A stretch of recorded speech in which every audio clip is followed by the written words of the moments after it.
warahmatullahi wabarakatuh. Bismillahirrahmanirrahim. Tabarakalladzi nazzala al-furqana ala 'abdihi liyakuna lil 'alamin nadhira. Allahumma shalli wa sallim ala sayyidina maulana Muhammadin wa ala alihi wa sahbihi ajmain. Amma ba'du. Yang sangat saya hormati semua pengurus wilayah Nahdlatul Ulama Jawa Tengah, wabil khusus Ki Haji Ubaidillah Sodaqoh, teman saya juga guru saya, putra guru saya Ki Haji Abdul Ghafur Maimun. Saya mau cerita sedikit tentang sanad. Jadi buyut saya kandung itu namanya itu Hafsah.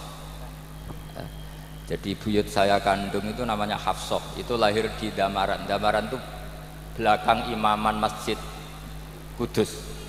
Hanya sekitar 30 meter dari imaman Masjid Kudus. Itu punya bapak namanya Maksum, punya bapak namanya Soleh. Soleh itu bin Kiai Haji Asnawi Sepuh. Nah, yang Mbah Soleh saya itu, saya generasi ke-7 dari Mbah Soleh itu. Jadi pas ke-7.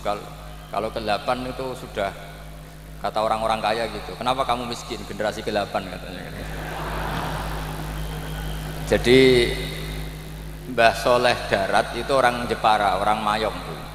Itu dulu ngajinya diantaranya di buyut saya di Mbah Soleh bin Raden Asnawi Sepuh.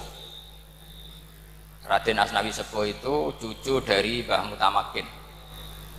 Itu kesanatan saya. Jadi saya punya naskah banyak. Tadi Gus Nurul tak kasih tahu.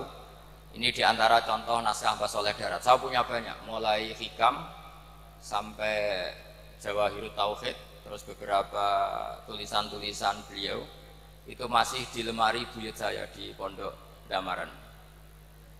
Terus buyut-buyut saya itu juga yang diantaranya ada yang nikah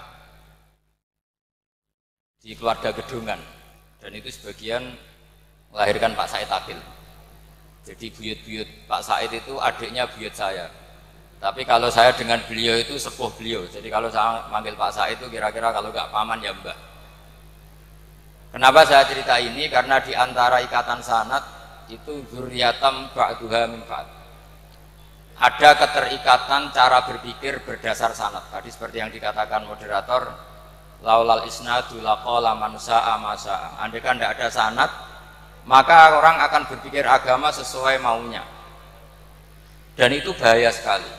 Karena agama ini riwayat seperti tadi yang dikatakan inna hadzal ilma dinun fanzuru amman ta'khuduna dinakum. Saya punya sekian contoh cara berpikir sanad dan cara berpikir rasional.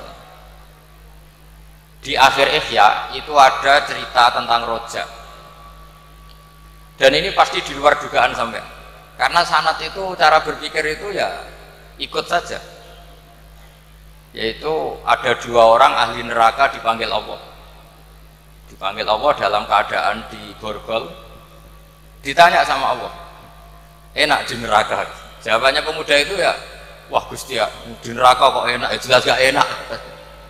Ya sudah, kamu kembali lagi ke neraka. Dugaan kita kan pasti anak ini gak mau. Ternyata enggak, dia lari sekenceng-kencengnya menuju neraka. Semangatnya Masya Allah. Makanya ini sekaligus ijazah, kalau disuruh masuk neraka yang apa? Semangat. Oh itu Tuhan akhirnya tanya, loh kamu tak suruh ke neraka kok semangat? Gusti saya ini sudah kapok, ketika di dunia kalau jenengan nyuruh sholat saya lelet, jenengan menyuruh kebaikan saya lelet.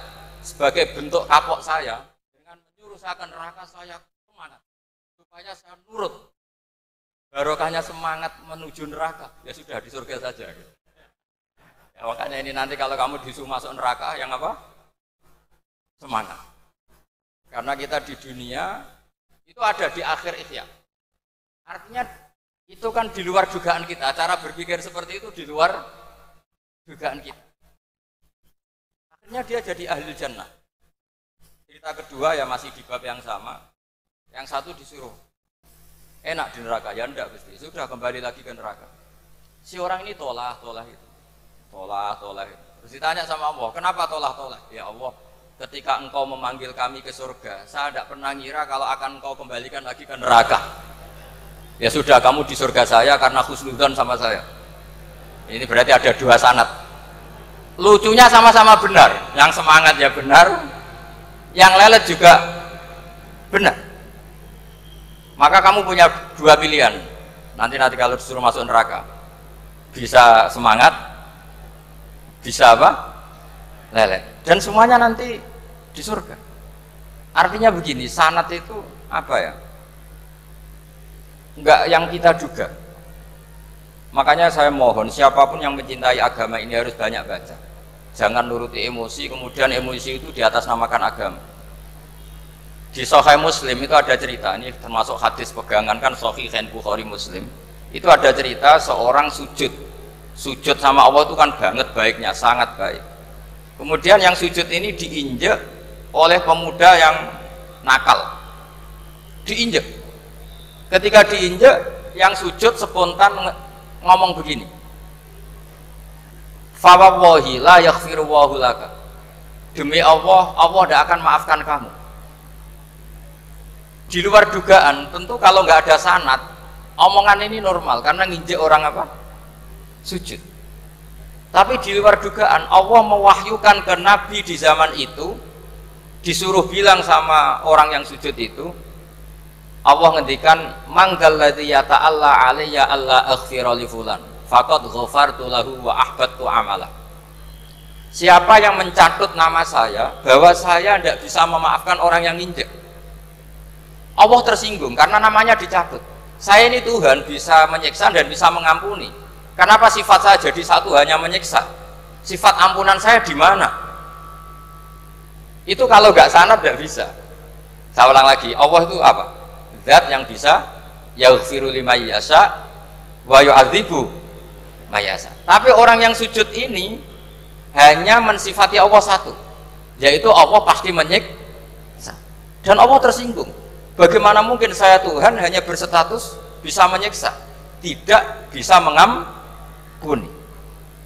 Akhirnya orang ini disalahkan, malah yang sujud tadi bilang ke orang itu, sujudnya saya hapus pahalanya, dan yang nginjek saya hapus dosanya. Tapi ya bukan berarti terus kamu boleh nginjek orang sujud ya enggak. Artinya gini loh, saya hanya memperkuat moderator tadi, berpikir agama itu berdasar sanad. Kalau nuruti emosi pasti kita akan setuju Allah tidak ngampuni yang menginjak. Tapi berdasar sanad, berapa orang yang dulu melukai Nabi, bahkan punya niat membunuh Nabi, akhirnya ditobati oleh Allah Subhanahu wa Ta'ala. Siapa yang nggak tahu cerita Surakoh, orang yang niatnya membunuh Nabi, ditobati Allah. Siapa yang nggak tahu cerita Khalid bin Walid, orang yang punya konsep untuk mengalahkan Nabi di perang Uhud, juga akhirnya masuk Islam dan diampuni Allah. Banyak lagi tokoh kafir yang dulu musuhi Nabi akhirnya ditobati oleh Allah.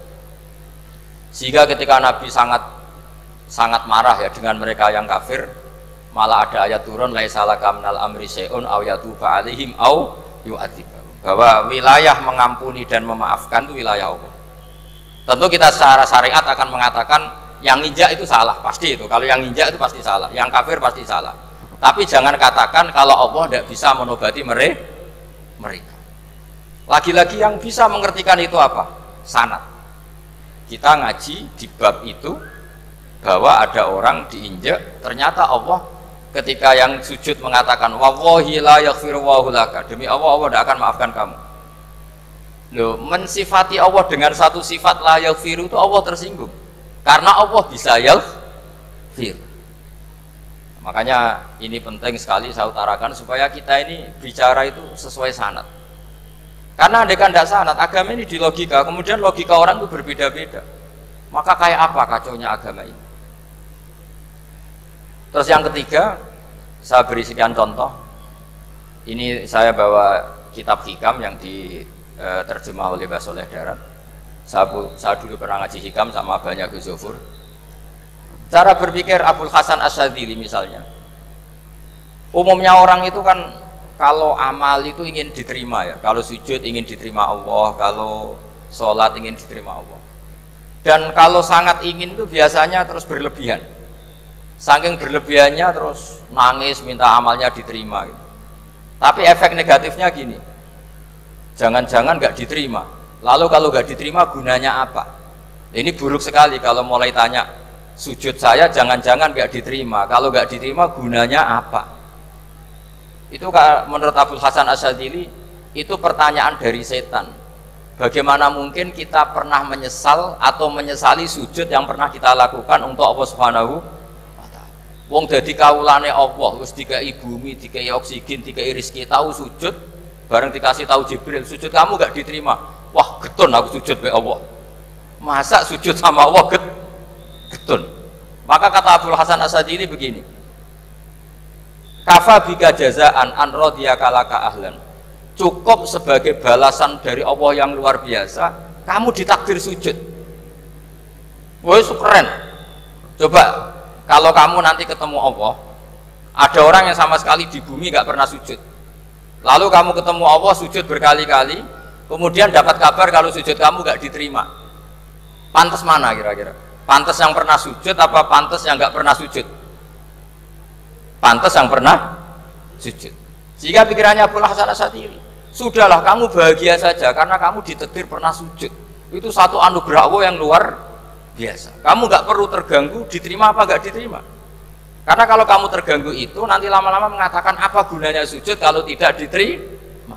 Dan itu setan menang kalau sudah ada pertanyaan apa gunanya sujud. Nah, makanya disebut min syarril waswasil khannas. Kata Abul Hasan Asyadzili, waswas di sini adalah setan ngeridu kamu supaya kamu ngeset semua ibadah kamu, jangan-jangan kamu nggak diterima. Kemudian kamu menyesali semua ibadah yang pernah kamu lakukan. Betapa buruknya kita. Wong ngamal apik kok disesali. Makanya saya ini sebagai kiai itu termasuk kiai yang paling sukses ya. Betul. Karena perasaan saya itu sudah sukses dulu sebelum nyata sukses apa enggak ada penting. Saya sering motivasi santri yang ngapalkan Quran 10 tahun tidak hafal-hafal. Nanti kalau ketemu Allah tetap keren. Pernah ngapalkan kitab saya? Pernah Gusti. Hafal? Tidak. Tapi kan keren, pernah menghafalkan. Daripada sampai ditanya, pernah ngapalkan Quran? Tidak. Kok hafal lagu dangdut? Nah itu posing sama jawabnya. Tapi kalau santri saya, pernah ngapalkan? Pernah Gusti. Di mana di Guswa? Hafal? Enggak. Pede saja? Enggak. Tapi saya mencintai kitab engkau dan bukti cinta saya tak hafalkan. Cuma nasib tidak memihak saya Gusti, kan masih lumayan itu. Daripada ditanya, pernah ngapalkan Quran? Tidak Gusti. Jebule apal lagu dangdut, yang ibu-ibu apal harga cabai, naik turunnya harga berambang. Ini harga sembako hafal, tapi kalau Quran tidak hafal. Nah, pikiran-pikiran kayak Abul Hasan Asyadzili itu harus kita kembangkan. Makanya saya suka sekali ketika Mbah Mun yang sekarang diteruskan Gus Wafi meresmikan Thariqah Syadziliyah. Ya cerminannya kitab Hikam itu yang diterjemah Mbah Soleh Darat, karena Hikam adalah murid Abul Abbas Al-Mursi, beliau adalah murid Abul Hasan Asyadzili. Jadi gampangannya kalau sampai ingin tahu cara berpikir Abul Hasan Asyadzili itu ngaji Hikam, karena Hikam itu cucu muridnya Abul Hasan Asyadzili. Dan itu cara berpikir gampang sekali. Misalnya hubungan dengan Allah, ilahi kullama akhrosani lu'mi antokoni karomuka. Ya Allah, ketika saya terbungkam oleh kesalahan-kesalahan saya, sampai saya ini merasa tidak pantas minta, tidak pantas memohon sama engkau karena dosa saya banyak. Tapi kata beliau, antokoni karomuka, tapi saya berani melafadzkan doa itu berdasar rahmat kamu tidak terbatas. Dan itu indah sekali kata-katanya, ilahi kullama akhrosani lu'mi antokoni karomuka. Jadi kulama akhrosa sekirane bungkam disononi ingsun apa lumi sifat elek ingsun antoko mongko dadekno iso ngucap niki ingsun apa karomuka sifat lomane dunia. Dan itu dipraktekkan semua ulama. Ya nafsula taknati min zallatin azumatin al kabaira fil kufrani kalamami. Jadi yang seperti yang dikatakan tadi Gus Ubaidillah tadi, ya sudah, kadang ada baron saya, ada Busiri, ya saya tidak tahu karena bacanya innal kabaira fil ghufrani kalamami la alla rahmata rabbihina yaqsimuha ta'ti ala hasabil isyani fil kisami. Itu ada orang terlalu fanatik kebaikan datang ke Abul Hasan Asyadzili gerutu karena dunia ini sudah kacau balau, banyak maksiat, banyak macam-macam. Apa jawabnya Abul Hasan Asyadzili? Man ahabba alla yusawahu fi ardi faqad ahabba Allah tadhara maghfiratuh. Jadi malah dibalik. Kalau kamu ingin dunia ini steril, nggak ada apa-apa, berarti kamu tidak suka akan kelihatan maghfirahnya Allah. Jadi sanad-sanad seperti ini harus kita jaga. Meskipun tidak kita manfaatkan untuk kepentingan hadun nafsi, tapi kita harus kita jaga. Jika kita jadi orang itu tidak terlalu sepaneng dengan pikiran kita bahwa maksiat itu pasti mendatangkan azab. Kok kamu katakan pasti, itu buktinya apa? Maksiat itu salah, kalau salah harus istighfar. Maksiat itu salah, tapi Allah bisa saja mentobati yang maksiat kemudian jadi orang baik, karena Allah tetap bersifat yaghfiru liman yasha wa yu'adzibu may yasha. Kok kamu katakan pasti-pasti, itu sanadnya dari mana? Jadi ini pentingnya sanad ya. Jadi kita harus terus menjaga sanad ini supaya cara berpikir agama sesuai garis yang pernah ditulis oleh para ulama, yang semua itu musalsal ila Rasulillah Shallallahu Alaihi Wasallam. Terus ini mumpung ini di depan Gus Zofur, juga ini pernah tak baca di depan putra-putra beliau, di depan anak-anak. Ini nanti saya hadiahkan ke PWNU Jawa Tengah. Saya nulis kitab ini sebagai bentuk saya bahwa apa yang dilakukan Syekhina Kiai Haji Maimun Zubair semuanya itu berdasar khazanah-khazanah yang ada dalam kitab-kitab Al-Kutubil Mu'tamadah. Di antaranya ini kitab Khilyatul Aulia. Kitab Khilyatul Aulia itu kitab kesayangan Imam Ghazali. Sampai kalau baca Ihya Juz 4 itu beliau memberi saran ke kita, wa alaika bimudawamati mutolaati kitabi Khilyatil Aulia wa Tabaqatil Asfiya. Karena Imam Ghazali fi Manaqibil Akhyar itu nginduk kitab Khilyatul Aulia, karangannya Abu Nu'aim Al-Asfihani. Kalau di tasawuf beliau nginduk kitab namanya Qutil Qulub, karangannya Abu Thalib Al-Makki. Kalau di fikih tentu beliau nginduk gurunya sendiri Imamul Haramain, yaitu Nihayatul Matlab fi Dirayatil Madhab. Ini saya beri contoh kenapa Mbah Mun, Kiai Ubaidillah, semua tokoh-tokoh NU cara perilaku itu santai, rileks tapi terarah. Ini saya beri contoh. Ini riwayat dari Sufyan bin Uyainah, termasuk gurunya Imam Syafi'i. Ini halaman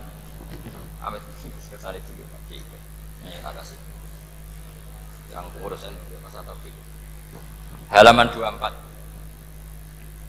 Ya, ini di halaman 24 saya terangkan An Sufyan bin Uyainah kana Isa wa Yahya alaihi wassalam ya'tiyanil qaryata fayas'alu Isa an syirari ahliha wa yas'alu Yahya an khiyari ahliha. Faqala lahu Yahya lima tanzilu ala syirarin nas, qala innama ana tabibun udawil mardo. Ini di juz 7 halaman 323. Jadi mulai dulu ulama itu ada yang fokus ngelola orang-orang soleh, tapi ada juga yang mendokteri orang-orang yang macam-macam. Nabi Isa itu kalau di satu daerah tanya, di sini yang orang nakal-nakal di mana? Oh di situ. Terus beliau ke situ. Ditanya Nabi Yahya, kenapa ke situ? Saya ini nabi. Nabi itu biman zilatit tabib. Saya ini ibarat dokter. Tentu dokter itu yang menyembuhkan orang-orang yang sakit. Sehingga kiai-kiai kita tuh ya kancanan orang soleh ya mau, bina orang fasik ya mau. Lah yang nggak boleh itu yang potensi katut fasik, itu nggak boleh. Jadi apa ya, supaya kita itu melihat sesuatu itu tidak seudon kiai kok berteman orang fasik. Saya berkali-kali bilang berteman orang fasik itu haram. Tapi kalau dibalik pertanyaannya, membina orang fasik hukumnya gimana? Baik, bisa membina kalau berteman, ya sudah dibolak-balik gitu. Tapi kalau dibalik berteman orang fasik menjadi fasik, ya jangan berteman kalau buatnya masih seperti itu. Ya terus saya teruskan ya. Sayyidina Umar itu terkenal orang yang sangat keras. Sayyidina Abu Bakar terkenal orang yang layyinal janib, orang yang sangat santun, sangat sopan. Tapi anehnya ketika Abu Bakar mau wafat, itu khilafah atau khalifah itu diwasiatkan supaya yang mimpin itu Umar. Padahal orangnya sangat keras. Tapi yang jarang diketahui publik adalah ngiranya Umar keras itu wataknya. Ternyata enggak. Di sini diterangkan Umar wataknya itu sebetulnya bisa memilih keras atau halus. Ini saya baca ya di halaman 25. Beliau ditanya oleh Abdurrahman bin Auf. Terus beliau menjawab, ya Abdurrahman, wallahi laqad lintu linnasi hatta khasyitu wa fil lain. Tsumma staddattu alaihim hatta khasyitu wa fi siddah. Fa ainal makhraj. Terus di sini saya terjemah, saya saat lunak juga takut sebab lunak bisa dianggap pembiaran, tapi saya juga takut Allah saat keras sebab keras jangan-jangan termasuk tanfir, orang lari dari kebenaran. Ya misalnya gini, sampean punya anak putri atau punya ponakan pacaran gitu. Datang ke kamu sama cowoknya, kalau kamu lunak pasti ponakan kamu ngira wong Pak D gak apa-apa, padahal Pak D saya itu kiai, ternyata saya gak ditegur. Lunak itu punya akibat dianggap pembiaran terhadap maksiat ya. Tapi kalau kamu keras, wah nak nenggonku tak wantemi watu, kan nggak pernah ke kamu, bagaimana bina wong sowan saja gak berani. Artinya efeknya sama, terlalu lunak ya punya efek tidak bisa bina, terlalu keras juga punya efek tidak bisa bina. Maka kata Sayyidina Umar, fawallahi laqad lintu linnas hatta khasyitu wa fillan. Artinya saat bersikap lunak saya takut Allah, karena lunak bisa dianggap pembiaran terhadap maksiat. Tsummastatatu alaihim hatta khasyitu wa fisiddah. Ketika keras saya juga takut, karena kalau terlalu keras bisa tanfir, bisa orang lari dari kiai, dari orang soleh. Makanya dalam guyonan-guyonan ulama itu ada preman jagongan di orang-orang fasik. Ditanya, kenapa kamu jagongan sama orang fasik? Kenapa tidak jagongan sama orang soleh? Habis orang solehnya marah-marah terus. Lah ini ramah. Makanya saya milih yang ramah saja. Gitu. Itu meskipun guyonan tapi pelajaran bagi kita. Karena ya memang Quran seperti itu. Walau kunta fadzun ghalidhal qalbi lan faddu min haulik fa bima rahmatin minallahi linta lahum. Terusnya itu. Jadi apa ya? Nah ini kalau nggak ada sanad nggak bisa, nggak ada sanad nggak bisa. Pasti kita berpikir sesuai keinginan kita. Maka ada ancaman yang keras, man fassaral Qur'an bi ra'yihi falyatabawwa maq'adahu minan nar. Jadi saya mohon sanad-sanad seperti ini kayak yang dikatakan Umar tadi. Wallahi laqad lintu linnas hatta khasyitu wa fillain. Tsumma istadadtu alaihim hatta khasyitu wa fis syiddah. Jadi kita akui bahwa dalam lunak juga ada sekian problem, dalam keras juga ada sekian problem. Terus kita bikin satu metode, satu manhaj yang kira-kira ya sa'iqal lisyaribin, atau yang lebih dikenal dengan Islam wasatiyah. Ada tawazun, ada tasamu, ada macam-macam. Ya, saya kira demikian. Assalamualaikum warahmatullahi wabarakatuh.